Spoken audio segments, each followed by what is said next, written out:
अस्सलाम वालेकुम। मैं एडवोकेट मोहम्मद दाऊद आज आप लोगों के साथ बड़ी अच्छी वीडियो डिस्कस करना चाहता हूँ। वो है जी, जो पाकिस्तान में लोग काम करें फ्रीलांसिंग, अपनी सर्विसेज प्रोवाइड करते हैं, अपनी expertise as a services based out of Pakistan देते हैं। और बाहर की दुनिया के जितने लोग हैं वो पाकिस्तान से काम करवा रहे हैं, जिस मर्ज़ी सोर्स ऑफ इनकम के सिलसिले में जौन से मर्ज़ी हेड का काम कर रहे हों, चाहे प्रिंटिंग का हो, चाहे टीचिंग का हो, या इससे रिलेटेड और भी क्या कहते हैं अमेज़ॉन पे भी काम कर रहे हों। एफबीआर ने इनकी बेसिस पे एक सेक्शन इंट्रोड्यूस करवाया था 154A, जो है एक्सपोर्ट ऑफ सर्विसेज। उस पे इन्होंने कंडीशन लगाई थी कि अगर आप अपने आप को रजिस्टर करवाते हैं और पाकिस्तान सॉफ्टवेयर एक्सपोर्ट बोर्ड की रजिस्ट्रेशन है, अपनी रेगुलर बेसिस पे रिटर्न्स फाइल करते हैं, और अगर आप विद होल्डिंग स्टेटमेंट भी फाइल करते हैं अपने एम्प्लॉयज़ के बिहाफ पे, तो आपको टैक्स में छूट मिल सकती है।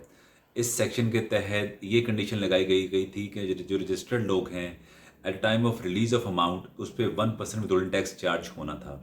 अब जिन जिन लोगों ने करवा लिया वही उन लोगों का जो रजिस्टर्ड हैं जी। जैसे कि आपको पता है यहाँ पाकिस्तान में बहुत से फ्रीलांस लोग काम कर रहे हैं। फ्रीलांस में ऐसी है ना, टैक्स डिडक्शन भी कोई नहीं है, बट पैसे भी डिफरेंट हेड वो हेड से पैसे डिफरेंट सोर्सेज से पैसे आ रहे हैं आपको।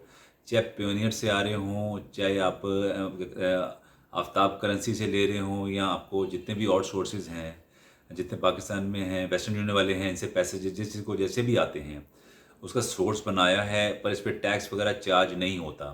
बट हम अच्छे शहरी होने की हैसियत से एक बात ज़रूर कहना चाहें कि अपनी रिटर्न रेगुलरली आप फाइल करें, जो इनकम आपको आ रही है उस पर अपने एक्सपेंसेस कैलकुलेट करें और प्रॉपरली उस पर टैक्स गवर्नमेंट को जमा करवा दिया जाए। मेरा मकसद सिर्फ कहने का ये है, अगर टैक्स डिडक्शन बाहर नहीं हो रही तो इस तरह वर्किंग कर देने में बहुत अच्छा रहता है।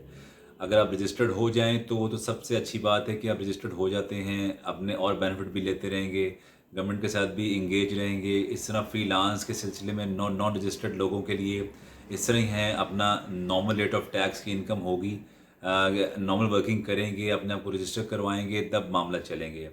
ये सिर्फ और सिर्फ बेनिफिट तब मिल सकता है इनकम टैक्स की रिटर्न 2022 के हवाले से।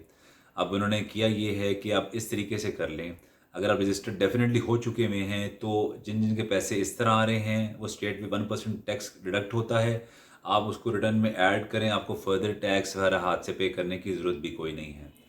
इसी तरह फाइनेंस एक्ट 2022 में जिसकी एप्लीकेशन अब स्टार्ट हो चुकी है, उसमें थोड़ी चेंजेस कर दी हैं इन्होंने। अब वो जो 1% वाला था कैटेगरी, वो 0.25 पे चली गई है। अब वर्किंग करने का मतलब ये है, लेकिन कंडीशन ज़रा थोड़ी स्ट्रिक्ट हैं। अपने आप को रजिस्टर करवाना है। अब फ्रीलांस को भी बाउंड कर दिया है कि वो रजिस्टर्ड होगा तो ही अपना काम कर सकता है। अदरवाइज आपको पेमेंट रिलीज़ नहीं होगी जब तक आप रजिस्टर्ड वगैरह मामला लेके नहीं चलते।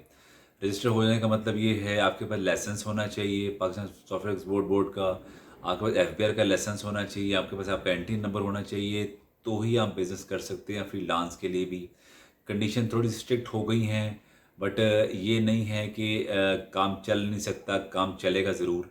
सिर्फ़ और सिर्फ बताने का मकसद ये है कि थोड़ा सा बाउंड कर रहे हैं फ्रीलांस को कि वो टैक्स की कैटेगरी में आएँ और अपना रेगुलर बेसिस पे जो इनकम आ रही है उस पे नॉमिनल सा, या जो भी आप समझते हैं अपनी वर्किंग के मुताबिक अपने एक्सपेंसेस माइनस करके जो वर्किंग आप करना चाहते हैं उसके मुताबिक आप टैक्स जमा करवाएं।